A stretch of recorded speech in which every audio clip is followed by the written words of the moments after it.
60 yards from this guy. So start walking away, and I stopped grabbing him a couple of times, but he kept wanting to turn around and look at this bear. I'm trying to get into a herd of bison to use them as a shield because there's no trees for a mile. And we got about 110 yards away, and she saw us. I'm carrying this big tripod and 700mm lens on my shoulder. And so I get down, try to look as small and non-threatening as I can, and she's running around in circles throwing dirt on this bison, trying to protect her food. And then, when she's doing that, she woke up triplets. So the most dangerous time to be near a bear is when she has babies. The second most dangerous time is when she has a carcass. So some sort of a geometric progression there. It's not a good place to be. So grizzly bears, I've spent a lot of time with bears from Alaska to Yellowstone, and they almost never growl. What they do when you don't want to hear is they huff and snap their jaws together, pop their jaws. And she was doing a lot of that. And standing on her hind legs, swaying back and forth, huffing and popping her jaws. And I thought, this is going to hurt. So while I was waiting to see if it was going to hurt, I took a couple pictures. This is about 7 seconds before she dropped down on all fours and come running full blast right at us. I stood up and I said, I know this is going to hurt. So as she's coming towards us, Bob stayed with me. I've been charged 3 times by bears. This is the 3rd time. It's not easy to stand still. You don't run. They can run about 3 times as fast as Usain Bolt, for example. So nobody can outrun a bear. So she's come running towards us.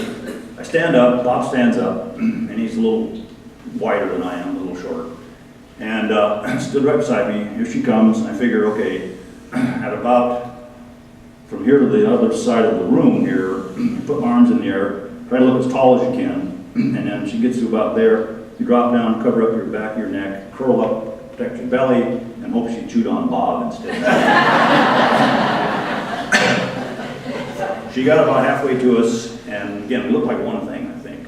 3 little cubs racing after her, trying to keep up with Mom. And then she spun around, ran over the cubs, ran back past, and up the hill and disappeared. So we got our hearts going again, and went on a little bit further. We've been thinking about this a lot, because this doesn't happen in Brooklyn. And I said, what would you have done if I hadn't been there? He said, I'd have gotten a lot further away, because he kept stopping at this time. He said, you mean I almost got us killed? And I said, well, yeah, it didn't help any. It made some news anyway because of who Bob was. Bob Bennett, who was Bill Clinton's lawyers at the time. And he gave a copy of this photograph to Bill Clinton. And he said, Bill looked at this thing and he said, that's what the press looks like to me.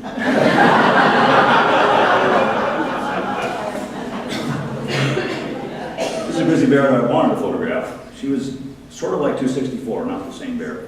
Just up on Dunraven Pass, and they sometimes come near the road because, particularly with cubs, because they're safer from big male bears. You learn that people won't bother, but protect those little cubs, because big male bears will kill those little cubs.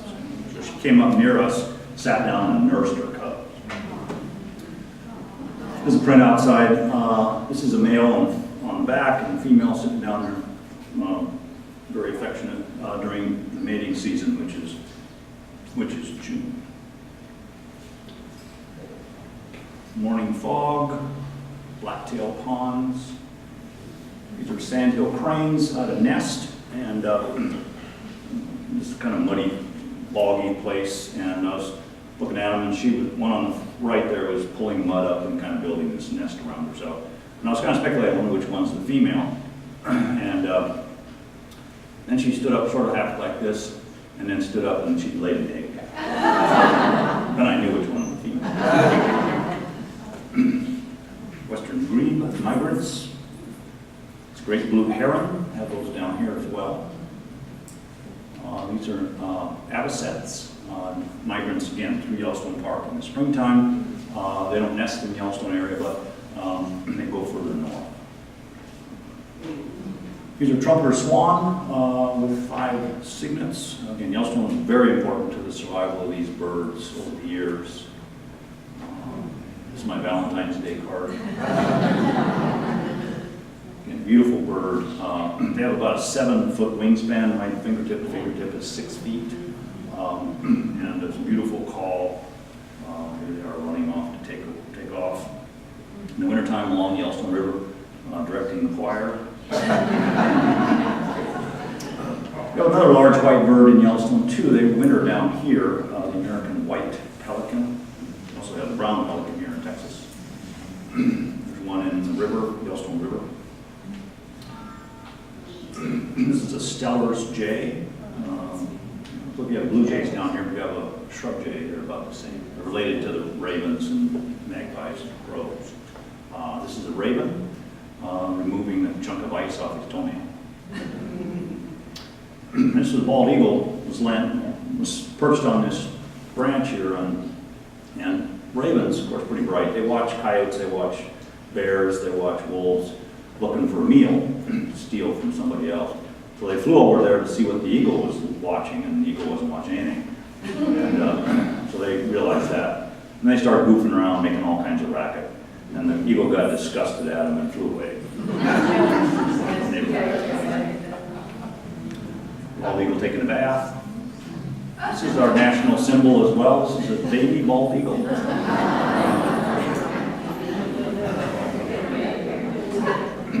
This is a great gray owl.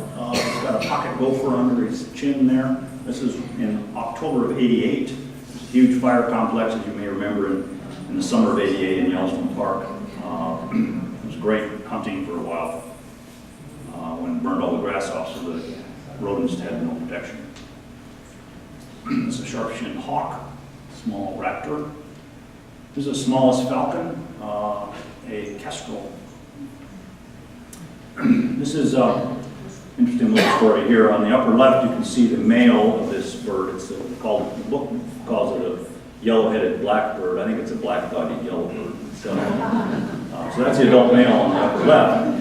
And you see in these tule reeds, when you land in these things, you're supposed to fly in and grab about 3 or 4 of them and let your weight bend them down. You stand there. Well, the chick hadn't figured that out yet. Got 1 foot on the boat and 1 foot in the dock. And fell in 3 times. These are golden eagle, a pair. You see the other guy coming in above there. They killed and were eating a duck, a golden-eyed duck. They basically caught it in midair and were feeding on it there. And this is kind of a reflex. It's called mantling, reflex to protect their food, so they covered up with their wings. And since they were both sharing in the same way, they traded places a couple times. And of course, the magpie shows up on the left there. He's always looking for something. So you like the ravens as well. There's a blue grouse. The chicks there under her protection. Now I'm not supposed to do this, but this is a little mouse on the surface of the snow, and there was a sunny day, but the wind was blowing, and there was this ground blizzard, sort of about 2 feet high, and he was blinded. He had an ice nest on his face. Supposed to just let nature alone, but I couldn't let this little guy. He was struggling in this snow. So I scooped him up in my hands and carried him over and set him down here out of the wind. So he sat there for a little while and realized whatever picked him up had not eaten him. So that was okay. So then he went to work, cleaning himself off. There's his little nose showing up. And you can see his head and the mask laying on the side there to the left. Cleaning himself off on the side, and he kind of got everything kind of loose. And then he looks up at me, and I'm like this far away, this humongous thing. He goes, yikes, and he runs away. Disappears. Another story, this is elk and bison paw the snow away to get at the grass. And when they do that, they'll accidentally disturb those mice that are living what they call a subnivean zone, which is right on the surface of the ground under the snow. And they get disoriented and get on top of the snow. So the coyote shows up and hangs around, and he's after the mice. He's not really after the elk. So the elk are leaving, so he's leaving too. Song dog, coyote, and very smart animal, and very adaptable. And my theory is that The last three creatures on Earth that can tolerate almost anything is a cockroach, a coyote, and Keith Richards. So don't worry about the coyote. And a landscape coyote. This is along the shore of Yellowstone Lake, or excuse me, Yellowstone River. Another dog member in Yellowstone is the fox, the red fox. And they hunt in the wintertime by sound, primarily. There's little mice down there, sometimes down 2 or 3 feet, and they'll launch themselves in the air and punch down through the snow. And they miss quite a lot. I don't know, they get a sore nose doing that too much. One thing's down under the snow is an ermine or a weasel, a long-tailed weasel. These are very difficult to photograph because they're hyperactive as the dickens. I watched this guy for about a half an hour, and I literally made 10 photographs because he would disappear, and I had no idea where he was going to come up. And he'd pop up, and I'd find him, get him in focus, and he's gone. Cute little guy. This is what he looks like in the summertime. She's got a little metal bowl that she's caught and carrying back to her babies. Another relative of the weasel is a pine marten, sometimes called the North American sable. They eat squirrels and chipmunks. There's another weasel that learned to dig called a badger. And then another weasel that learned to swim called a river otter. You have all those in Yellowstone. It's great. This is one thing everybody eats, so they're always nervous. Uinta ground squirrel. That's mom in the back and her 4 little babies lined up for a portrait. Another rodent, this is the largest one in Yellowstone, this is the beaver. Again, I can keep you up here with all stories for all night long, but this is a pretty neat story because about the 1950s, beaver disappeared pretty much from Yellowstone Park. Turns out it was because the wolves were removed. What happened is, because the wolves were removed in the mid-1920s, elk started overgrazing, overbrowsing the riparian area, destroyed the food for beavers. Now, after the wolves are back, modified the elk's behavior. Now we're getting willows, aspens, lots of other vegetation coming back along the stream. So now the beaver have something to eat, so they show up. So, great story. This is an intermediate-sized rodent. This is a muskrat having a very large salad. A lot of people think this is a rodent, but actually it's not. It's a lagomorph, which is related to the rabbits and the hares. It's called a pica. They live at high altitudes, and they put up hay all summer and fall, and don't go into hibernation, and they eat this all summer. It's basically a nice bouquet. Again, wildlife photographer, but I get distracted by other things. This is a nondescript tree, a set of coyote tracks going across the foreground there. These are elk tracks coming across the hillside in Lamar. Again, I like tracks a lot. It's great stories. So what's happening here is there's a mallard duck flown in to land on the snow, and there's ice underneath. So it's kind of skidded to the front. And he gets stopped. And he stood up and went over and got in the water. Hoping nobody saw it. And I had no idea what was going on here. These are coyote tracks. Coyotes doing Fred Murray dance school or something. I really have no idea. He slid his feet around, dancing around. So I'll take any suggestions about what this is about. This is my most, this is a horizontal version, there's a vertical version out there. And what's happening here is there's a little mouse that I was photographing these tracks. He was going along on the surface, visiting little grass stems, eating the seeds. And I followed him for about 100 yards. And he comes along up from the upper right there, gets to the middle, upper middle, takes a left turn, made 6 jumps, and a bird got him. The body of the bird, tail is off to the left, wings were out, and when he flew away, his wings came together and he flew off to the upper right. This is about 26 years ago. I made this photograph on Kodachrome film. And Kodak bought this and used it in their calendar, and which was cool. And one day that year, towards the end of the year, I got a call from Roger Torrey Peterson people, bird people, and said, congratulations, I won first place. And I said, in what? And unbeknownst to me, Kodak had entered this into a contest for the best wildlife photography and calendars in the world. That's pretty cool. And so they told me what the prize was, and I said, can I give this prize to somebody else, or can I have a couple $1,000s worth of film? It was a really nice prize. And he said, no, I'm sorry. It was a photography workshop in Yellowstone Park in the winter.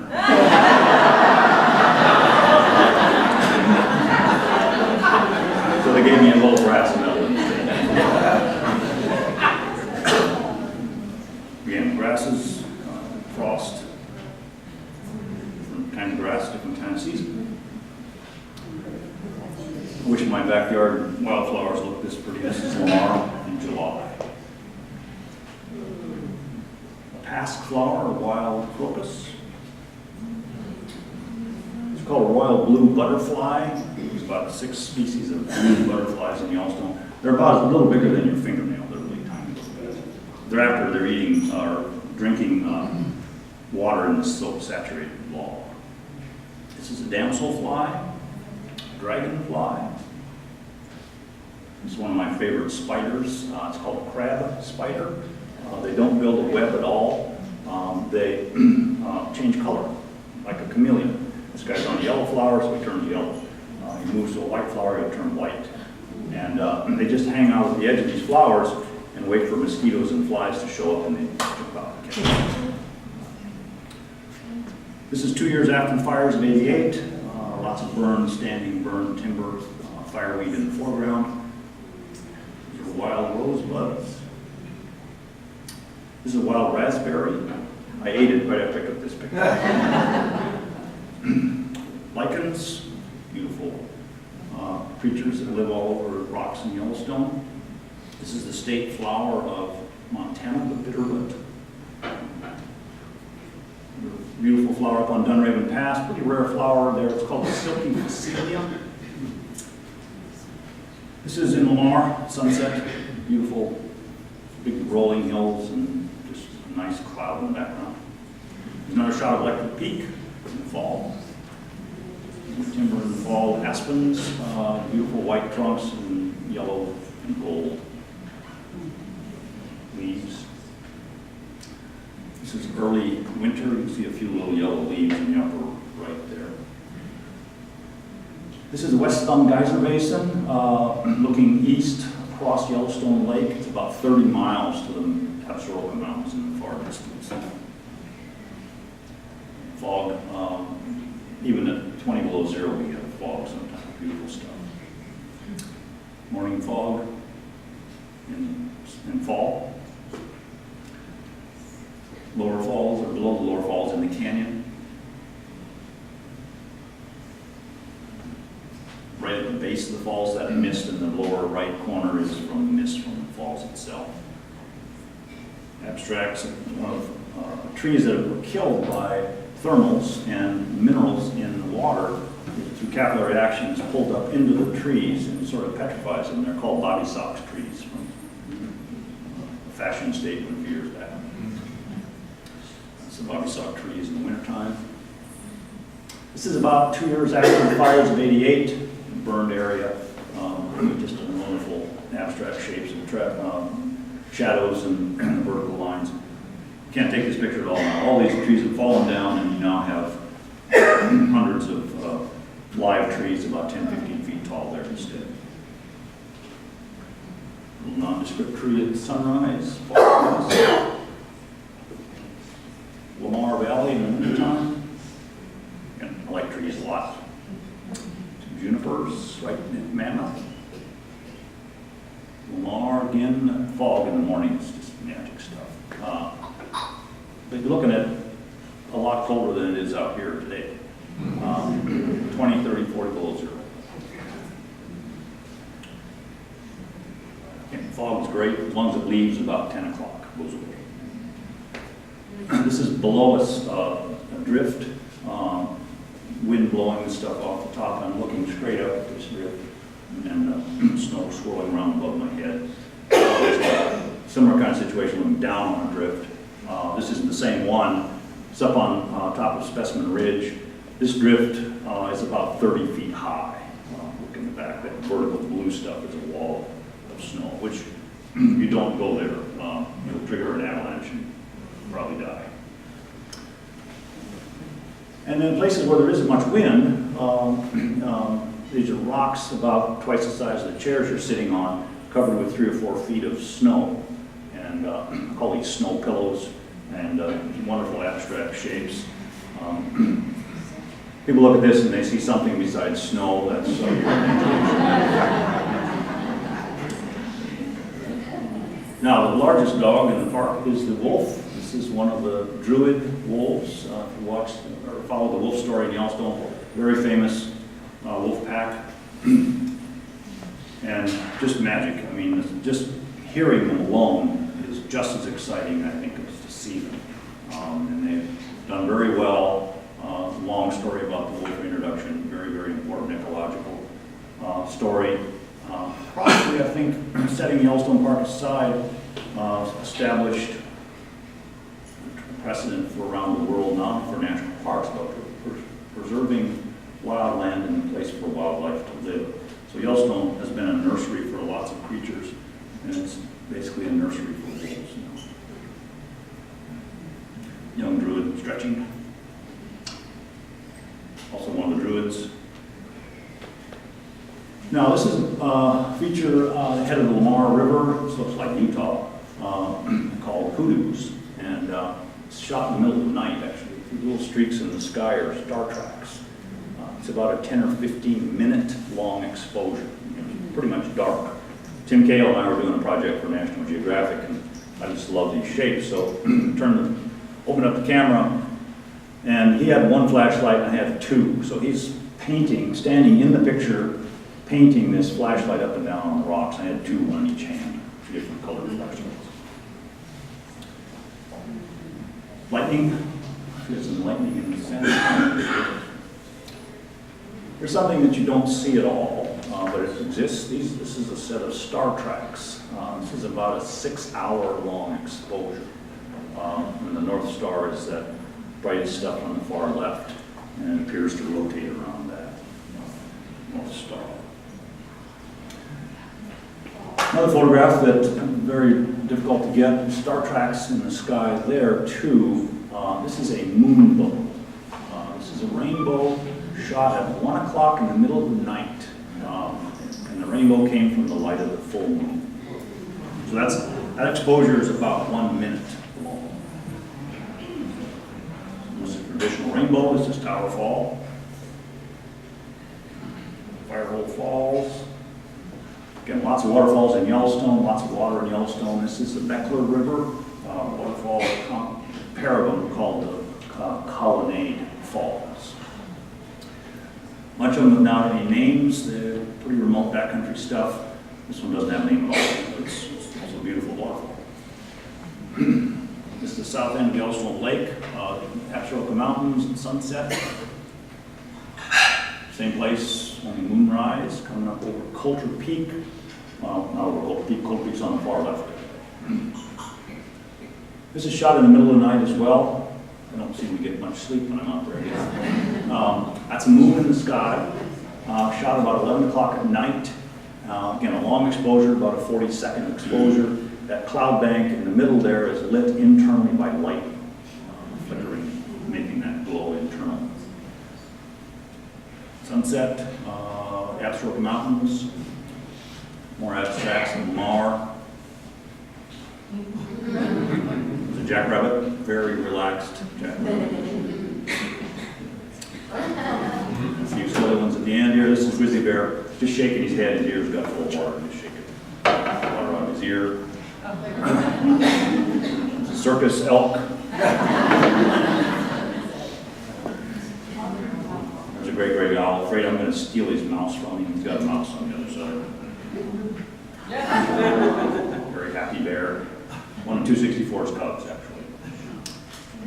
And that's the north entrance of the park.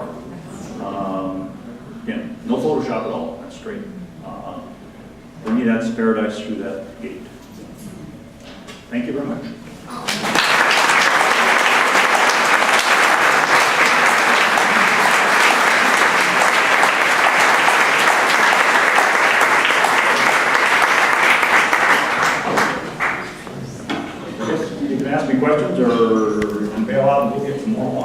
Yes.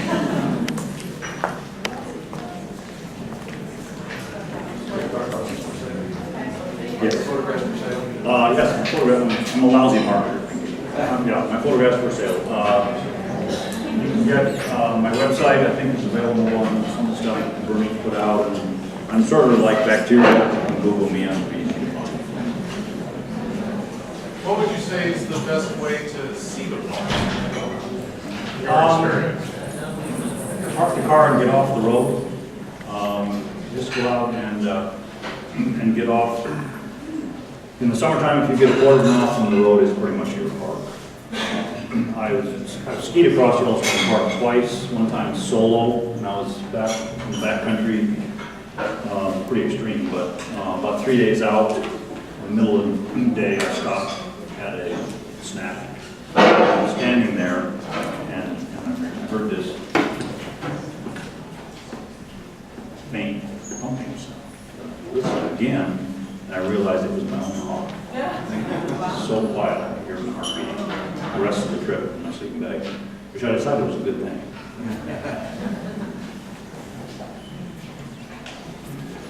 Well, again, thank you very much. Yeah.